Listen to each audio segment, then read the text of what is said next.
साल हदीबिया इस्लामी तारीख़ का अहम सबक। साल हदीबिया इस्लामी तारीख़ का एक गैर मामूली वाक़या है जिससे हमें सब्र, हिकमत और तदबीर की ज़बरदस्त मिसालें मिलती हैं। ये मुआहदा रसूल अकरम और कुरैश मक्का के दरमियान 6 हिजरी 628 ईस्वी में तय पाया और उसने इस्लाम की इशाअत में कलीदी किरदार अदा किया। इस्लामी मुतालियात के तलबा के लिए यह वाक़या उनकी दीनी समझ बोझ और अमली ज़िंदगी में सब्र और हिकमत की अहमियत को उजागर करता है। आएं, इस तारीख़ी वाक़ये के अहम पहलुओं को तफसील के साथ समझते हैं। रसूलुल्लाह के साथ तकरीबन 1400 सहाबा किराम एहराम बांध कर मक्का मुकर्रमा की तरफ रवाना हुए। इस सफ़र का मकसद कोई जंग, मुकाबला या सियासी मकसद नहीं था, बल्कि सिर्फ और सिर्फ हज बैतुल्लाह की अदायगी थी। सहाबा की ज़बान पर लब्बैक लब्बैक की सदाएं थी और दिलों में अल्लाह की मोहब्बत से सरशार थे। लेकिन जब कुरैश को मुसलमानों के इरादे का इल्म हुआ तो उन्होंने हदीबिया के मकाम पर उनके रास्ते को रोकने का फैसला किया।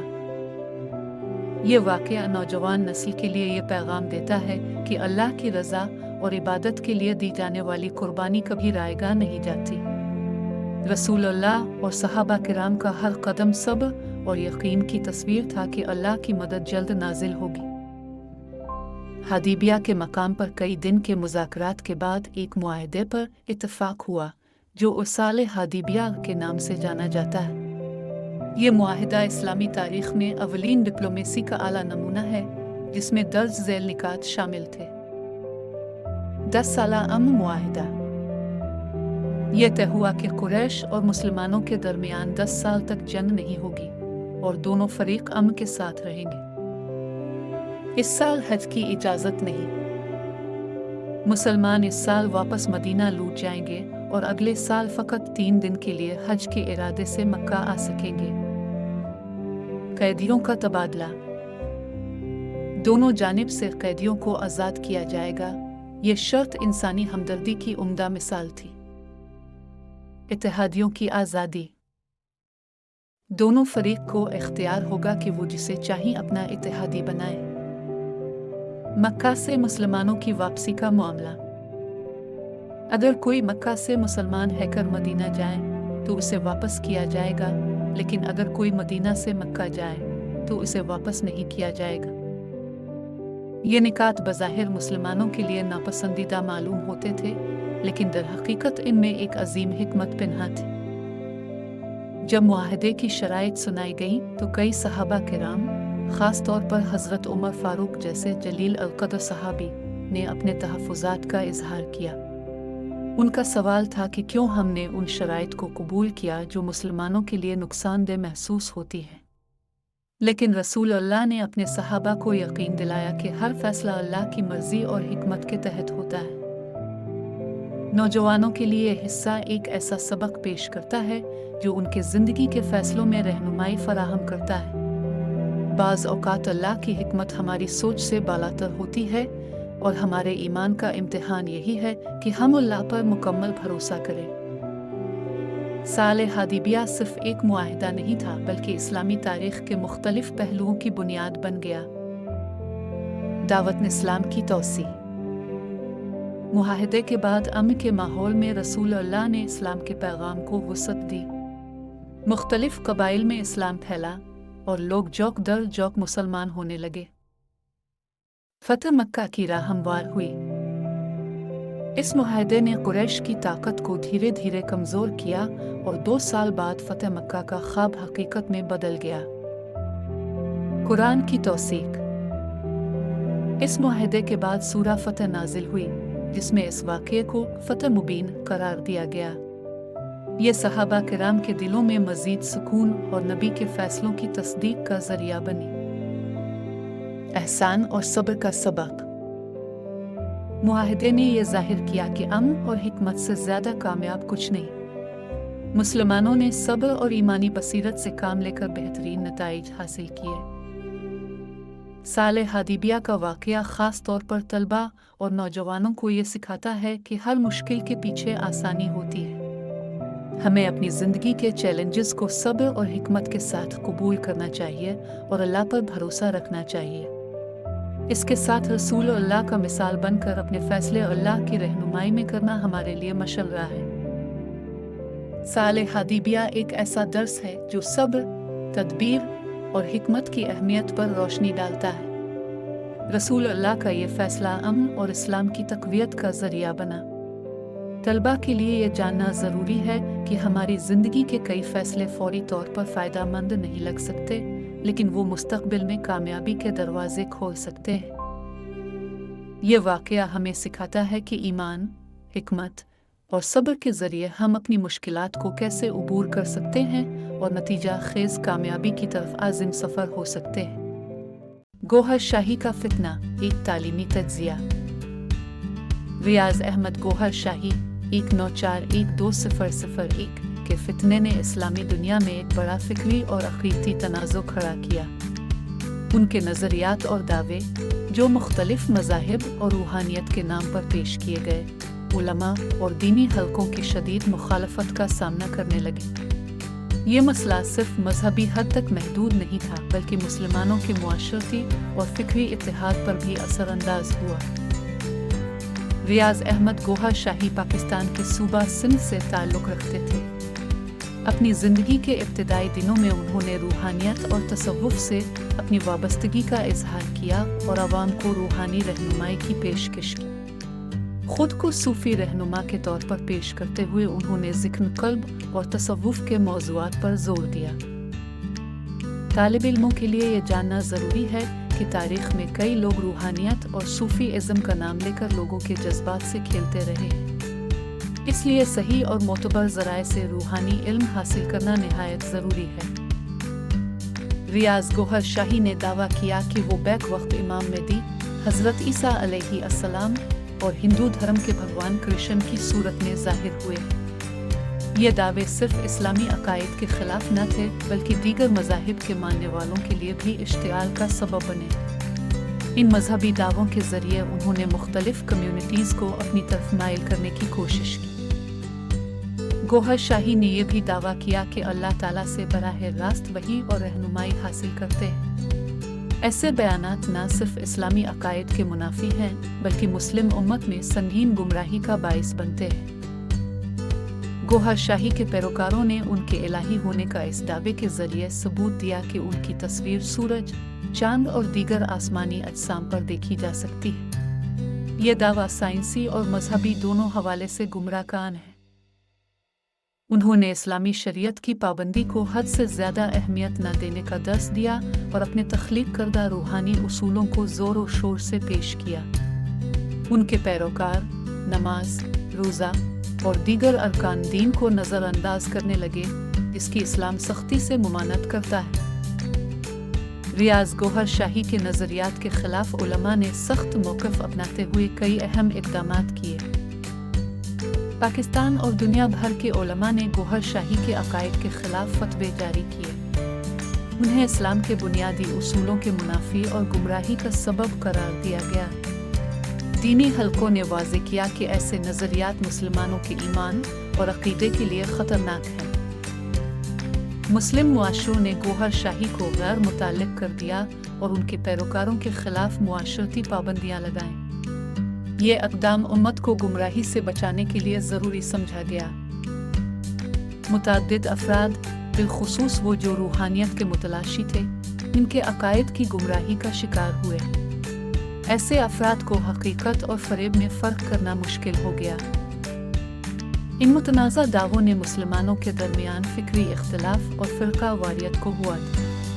इख्तिलाफ़ात न सिर्फ अकायद की बुनियाद पर थे, बल्कि उनके पैरोकार किसी भी तनक़ीद पर शदीद रद्द-ए-अमल देते थे। गोहर शाही के पैरोकारों ने उनके नज़रियात को दुनिया भर में फ़रोग़ देने की कोशिश की। मुतअद्दिद ममालिक में उनकी तंज़ीम पर सख्त पाबंदियाँ लगा दी गई, मगर कोशिशें जुज़वी तौर पर मुतहर्रिक रहीं। रियाज़ अहमद गोहर शाही की वफ़ात 2001 में बताई गई, लेकिन उनके पैरोकारों के मुताबिक वो अब भी जिंदा हैं और दुनिया में दोबारा नमूदार होंगे। उनकी तंजीम आज भी महदूद पैमाने पर सरगर्म है, मगर ज़्यादातर मुस्लिम दुनिया उन्हें दीन के बुनियादी उसूलों के ख़िलाफ़ समझती है। یہ موضوع ہمیں یہ سمجھاتا ہے کہ غلط نظریات کے خاتمے کے لیے سچائی اور علم کا فروغ ضروری ہے۔ طالب علموں کو اپنے دین کی بنیادی تعلیمات پر عبور حاصل کرنا چاہیے تاکہ اس قسم کی گمراہی کا شکار نہ ہو۔ قرآن و سنت کو رہنما مانتے ہوئے معتبر علماء اور اسلامی کتب سے صحیح معلومات حاصل کریں اور ہر تعلیمی موضوع کی درست تحقیق کریں۔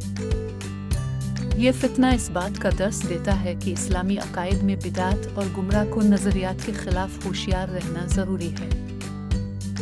ہم سب پر لازم ہے کہ دین کو اس کی سچی روح کے ساتھ سمجھی اور ہر قسم کی گمراہی اور اشتعال انگیزی سے خود کو محفوظ رکھیں۔ طلاب علم کے لیے یہ مواد نہ صرف تعلیمی بلکہ ان کے عقائد کی بنیادی حفاظت کے لیے بھی ایک رہنمائی فراہم کرتا ہے۔ حضرت ایوب علیہ السلام کی زندگی، صبر، شکر اور استقامت کی مثال۔ حضرت ایوب علیہ السلام اللہ کے برگزیدہ پیغمبر تھے جن کا ذکر قرآن مجید اور احادیث مبارکہ میں آیا ہے۔ ان کی زندگی صبر، شکر اور استقامت کی ایک لازوال مثال ہے۔ حضرت ایوب علیہ السلام کا واقعہ ہمیں سکھاتا ہے کہ مشکلات اور مصیبتوں کے باوجود اللہ تعالیٰ پر مکمل یقین اور توکل رکھنا چاہیے۔ حضرت ایوب علیہ السلام حضرت اسحاق علیہ السلام کے پوتے اور حضرت یعقوب علیہ السلام کے بیٹے تھے۔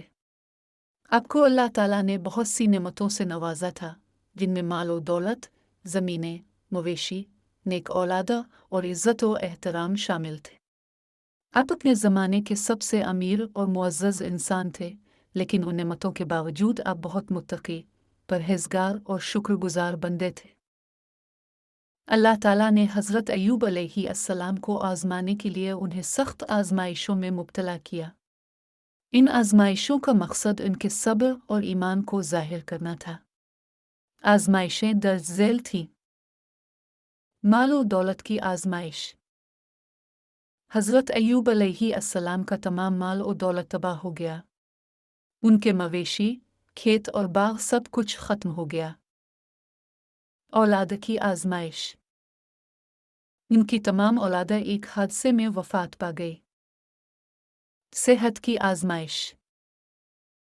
حضرت ایوب علیہ السلام کو ایک ایسی بیماری لاحق ہو گئی جس سے ان کا پورا جسم متاثر ہوا، سوائے ان کے دل اور زبان کے۔ ان کی زبان سے وہ ہمیشہ اللہ کا ذکر کرتے رہتے تھے۔ عزت و شہرت کا زوال۔ بیماری اور غربت کی وجہ سے لوگ ان سے دور ہو گئے اور وہ تنہائی کا شکار ہو گئے۔ حضرت ایوب علیہ السلام نے اپنی تمام آزمائشوں کو انتہائی صبر کے ساتھ برداشت کیا۔ وہ نہ کسی سے شکو کرتے اور نہ ہی اللہ کی رحمت سے مایوس ہوئے۔ قرآن مجید میں ان کے صبر کا ذکر ان الفاظ میں کیا گیا ہے۔ نوا اوجدنیا سے اب نرالف نام العبدہ صلی اللہ علیہ وسلم نویا اواب۔ سورہ سواد، آیت 44۔ ترجمہ: ہم نے اسے صبر کرنے والا پایا، وہ بہترین بندہ تھا، بے شک وہ اللہ کی طرف رجوع کرنے والا تھا۔ جب آزمائش طویل ہو گئی تو حضرت ایوب علیہ السلام نے اللہ سے دعا کی۔ وایا بنز نیادر بیویا ایننو میسیونل زورا وائنتے ارحما لرہنم نئے۔ سورہ انبیاء، آیت 83۔ ترجمہ: اور ایوب کا ذکر کیجیے جب اس نے اپنے رب کو پکارا کہ مجھے تکلیف پہنچی ہے اور تو سب رحم کرنے والوں سے زیادہ رحم کرنے والا ہے۔ اللہ تعالیٰ نے حضرت ایوب علیہ السلام کی دعا قبول فرمائی اور ان کی تمام مشکلات کو ختم کر دیا۔ اللہ تعالیٰ نے انہیں حکم دیا کہ الفاروازب ننجلنوئے صلی اللہ علیہ وسلم ایزیا مغتسل بیاند اویشریاب۔ سورہ سواد، آیت 42۔ ترجمہ: اپنا پاؤں زمین پر مارو، یہ ہے ٹھنڈا پانی نہانے اور پینے کے لیے۔ حضرت ایوب علیہ السلام نے حکم کے مطابق عمل کیا تو ان کی بیماری ختم ہو گئی اور وہ مکمل طور پر صحت یاب ہو گئے۔ اللہ تعالیٰ نے ان کو دوبارہ مال و دولت، اولادہ اور عزت و وقار عطا فرمایا۔ صبر اور استقامت۔ حضرت ایوب علیہ السلام کی زندگی کا سب سے بڑا سبق صبر اور استقامت ہے۔ वो तमाम मुश्किलात में अल्लाह की रहमत से मायूस नहीं हुए। अल्लाह पर भरोसा। आजमाइशों के दौरान उन्होंने सिर्फ अल्लाह से रुजू किया और मदद तलब की। शुक्रगुजारी। नेमतों की फरावानी के वक्त भी हज़रत अय्यूब अलैहिस्सलाम शुक्रगुजार रहे, आजमाइशों में भी अल्लाह की रज़ा पर राज़ी रहे। हज़रत अय्यूब अलैहिस्सलाम की कहानी हमें यह समझाती है कि मुश्किलात और आजमाइशें अल्लाह के ख़ास बंदों पर भी आती हैं, लेकिन सब्र और तवक्कल के साथ उनका सामना करने से अल्लाह की मदद और रहमत नसीब होती है। हज़रत आदम अलैहिस्सलाम के बेटों की सबक आमोज़ कहानी हाबील और काबील। कुरान करीम और इस्लामी रवायात में हज़रत आदम अलैहिस्सलाम के दो बेटों हाबील और काबील की कहानी एक ज़बरदस्त नसीहत फराहम करती है। ये वाक़या महज एक किस्सा नहीं है, बल्कि गहरे जज्बात का आईना है, जिसमें हसद, कुर्बानी और सब्र जैसे अहम मौज़ूआत का अहाता किया गया है। ये वाक़या हमें यह भी बावर कराता है कि हसद और गज़ब इंसानी बर्बादी का सबब कैसे बन सकते हैं। हज़रत आदम अलैहिस्सलाम और हज़रत हव्वा अलैहिस्सलाम की औलाद में हाबील और काबील शामिल थे। इस वक्त अल्लाह ताला ने यह कानून मुकर्रर किया था कि एक ही हमल में पैदा होने वाले बहन भाई आपस में निकाह नहीं कर सकते थे, लिहाजा उनकी शादियां दूसरे हमल में पैदा होने वाले बहन भाइयों से होती। यह कानून उनके लिए आजमाइश था ताकि वो अल्लाह के हुक्म की हिकमत को समझ सकी और इस पर अमल कर सकी। हाबील एक नेक, इताअत गुजार और मेहनती नौजवान थे जो चरवाहे थे और जानवरों की देखभाल करते थे। उनका दिल नर्म और अल्लाह की रज़ा के लिए हर वक्त तैयार था। दूसरी तरफ काबील फसलें उगाने वाले किसान थे, लेकिन खुद गर्जी और हसद उनकी फितरत का हिस्सा बन चुका था। काबील अपनी ख्वाहिशात को अपने ऊपर हावी कर चुके थे और अपने भाई को कमतर समझने लगे थे। हज़रत आदम अलैहिस्सलाम ने अल्लाह के हुक्म के मुताबिक हाबील और काबील को अल्लाह की राह में कुर्बानी पेश करने का हुक्म दिया। हाबील ने अल्लाह की राह में अपनी सबसे बेहतरीन और सेहतमंद भीड़ पेश की, जो दिल की गहरी मोहब्बत और इखलास की अक्कासी करती थी। काबील ने इसके बरक्स अपनी फसल की ख़राब पैदावार कुर्बानी के लिए पेश की, जो उसके गैर संजीदा रवैये और अल्लाह के हुक्म की बेकदरी को ज़ाहिर करती थी। अल्लाह ताला ने हाबील की कुर्बानी को कबूल फरमा लिया, क्योंकि वो इखलास के साथ पेश की गई थी, जबकि काबील की कुर्बानी रद्द हो गई। कुरान मजीद में इसका जिक्र यूं किया गया, वातला बने की आदम बलहक। ये कहानी हज़रत आदम अलैहिस्सलाम के दो बेटों हाबील और काबील की है, जो हसद और कुर्बानी के इम्तिहान में एक दूसरे के मोमिन और नेक अमलों की तलखी और इख्तिलाफ को बयान करती है। आखिरकार एक भाई की मौत की ईजाद करती है, जो इंसानी तारीख का पहला कत्ल है। ये आयत हमें सिखाती है कि अल्लाह ताला सिर्फ मुत्तक़ियों के अमाल को कबूल फरमाता है और वो हरगिज़ गैर मुखलिस कोशिशों को नहीं सराहता। अल्लाह ताला की जानिब से हाबील की कुर्बानी को कबूल करना काबील के लिए नाकाबिल बर्दाश्त था। हसद ने काबील के दिल को अंधा कर दिया और उसने अपने भाई को कत्ल करने की धमकी दी, मगर हाबील के जवाब ने उसकी आजिज़ी और अल्लाह के खौफ को जाहिर किया।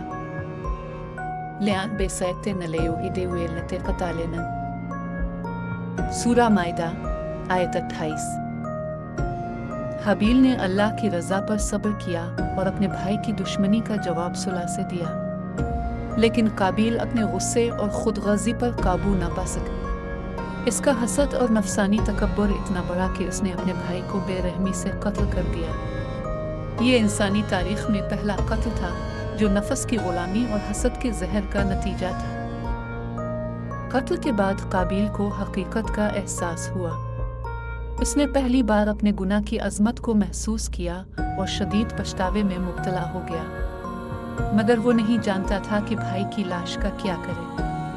अल्लाह ताला ने काबील को सबक सिखाने के लिए एक कौवा भेजा।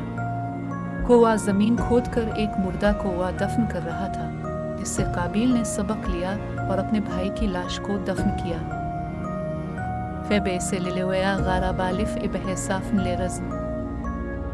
सूरा माइदा आयत 31। ये वाक़या नौजवान मुसलमानों को बेशुमार अहम सबक फराहम करता है। हसद की तबाहकारी। हसद इंसान के दिल और दिमाग को इंतकाम की आग से भड़का देता है और इसे गुनाह में मुब्तला कर देता है। काबिल की मिसाल एक वार्निंग है कि हसद छोड़कर दिल को साफ रखिए। सब्र और तक़वा की ज़रूरत। हाबील की आजिज़ी और सब्र नौजवानों के लिए आला नमूना है। अल्लाह पर भरोसा करने और उसके फैसलों पर राज़ी रहने का सिला हमेशा खैर में निकलता है। नेक नीति और अल्लाह की कबूलियत। अमाल की कबूलियत नियत पर मुनहसर है।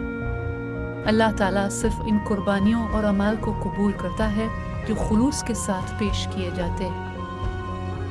ज़िंदगी में इस्लाह की गुंजाइश। काबिल के कत्ल के बाद इसका पछतावा हमें खुदा की तरफ रुजू करने की अहमियत बताता है। जब भी गुनाह हो, फौरन अल्लाह से तौबा करें। ये कहानी हम सब के लिए एक तरगीब है कि हसद, गज़ब और ख्वाहिशात की ग़ुलामी को छोड़कर अपने अमाल को सिर्फ अल्लाह की रज़ा के लिए वक्फ करें।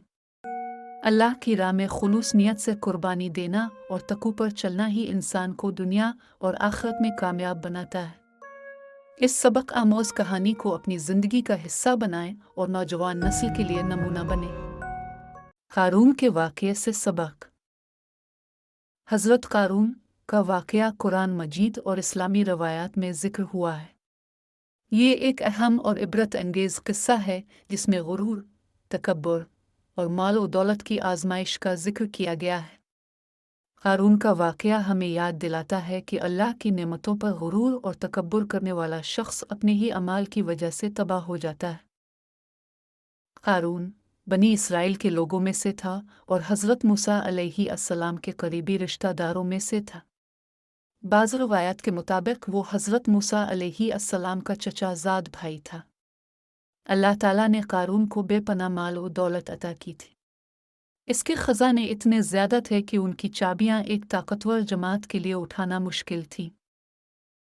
कुरान मजीद में अल्लाह ताला फरमाता है, सूरत अल-क़सस आयत 76, बेशक क़ारून मूसा की कौम में से था, लेकिन इसने अपनी कौम पर ज़ुल्म किया और हमने इसे ऐसे ख़ज़ाने दिए कि उनकी चाबियाँ एक ताकतवर जमात के लिए भी भारी थीं। जब इससे इसकी कौम ने कहा, खुश न हो, बेशक अल्लाह हद से बढ़ने वालों को पसंद नहीं करता। क़ारून की दौलत इतनी ज़्यादा थी, वो अपनी शान और शौकत पर फ़ख्र करता और बनी इसराइल को हक़ीर समझता। वो कहता था कि ये दौलत मेरे इल्म और मेहनत की वजह से मुझे मिली है और उसमें अल्लाह का कोई किरदार नहीं। कुरान में इसका दावा यूं बयान हुआ, सूरत अल-क़सस आयत 78, इसने कहा, ये माल तो मुझे मेरे इल्म की बना पर दिया गया है। क़ारून की कौम के नेक लोग इसे बार बार नसीहत करते कि अपनी दौलत पर गुरूर न करो और उसे अल्लाह की राह में खर्च करो। वो कहते, सूरत अल-क़सस आयत 77, तर्जमा, और जो माल अल्लाह ने तुम्हें दिया है, इसके ज़रिए आखिरत के घर की तलब करो और दुनिया में से भी अपना हिस्सा न भूलो, और जैसे अल्लाह ने तुम पर एहसान किया है, तुम भी लोगों पर एहसान करो और ज़मीन में फ़साद न करो। बेशक अल्लाह फ़साद करने वालों को पसंद नहीं करता। लेकिन क़ारून ने इन नसीहतों को नज़रअंदाज किया और अपनी दौलत के गुरूर में मस्त रहा। क़ारून ने अपनी दौलत की नुमाइश के लिए अपनी कौम के सामने एक शान और शौकत के साथ अपने ख़ज़ानों की नुमाइश की। इस वक्त दुनियादार लोग उसकी दौलत देखकर हसद करने लगे, लेकिन नेक लोगों ने कहा कि अल्लाह के नेक बंदों का अंजाम बेहतर होगा। अल्लाह ताला ने क़ारून को इसके तकब्बुर और नाफरमानी की सज़ा दी। ज़मीन को हुक्म दिया गया कि वो क़ारून, इसका घर और उसका सारा ख़ज़ाना निगल ले। कुरान मजीद में अल्लाह ताला फरमाता है, सूरत अल-क़सस आयत 81, फिर हमने इसे और उसके घर को ज़मीन में धंसा दिया और उसके लिए कोई जमात न थी जो अल्लाह के मुकाबले में उसकी मदद करती और न वो बदला ले सका। क़ारून का अंजाम देखकर वो लोग जो उसकी दौलत पर रश्क करते थे, कहने लगे, सूरत अल-क़सस आयत 82, तर्जमा, और कहने लगे, अफ़सोस, बेशक अल्लाह अपने बंदों में से जिसके लिए चाहता है रिज़्क़ कुशादा कर देता है और जिसके लिए चाहता है तंग कर देता है। اگر اللہ ہم پر فضل نہ کرتا تو ہمیں بھی زمین میں دھنسا دیتا۔ افسوس، کافر کبھی کامیاب نہیں ہوتے۔ اللہ کی نعمتوں پر شکر گزاری۔ مال و دولت اللہ کی نعمت ہے، لیکن اس پر شکر ادا کرنا ضروری ہے۔ غرور اور تکبر انسان کو ہلاکت میں ڈال دیتے ہیں۔ دولت آزمائش ہے۔ دولت ایک بڑی آزمائش ہے۔ اگر اسے اللہ کی راہ میں خرچ نہ کیا جائے تو یہ انسان کے لیے عذاب بن سکتی ہے۔ اللہ کی قدرت۔ اللہ ہر چیز پر قادر ہے۔ وہ جسے چاہے نواز سکتا ہے اور جسے چاہے اس سے سب کچھ چھین سکتا ہے۔ غرور اور تکبر کی تباہی۔ قارون کا انجام یہ بتاتا ہے کہ غرور اور تکبر انسان کو برباد کر دیتا ہے۔ قارون کا واقعہ ایک عبرت انگیز قصہ ہے جو ہمیں بتاتا ہے کہ اللہ کی نعمتوں پر شکر گزار رہنا چاہیے اور اپنی دولت کو اللہ کی راہ میں خرچ کرنا چاہیے۔ غرور اور تکبر نہ صرف دنیا بلکہ آخرت میں بھی نقصان کا سبب بنتے ہیں۔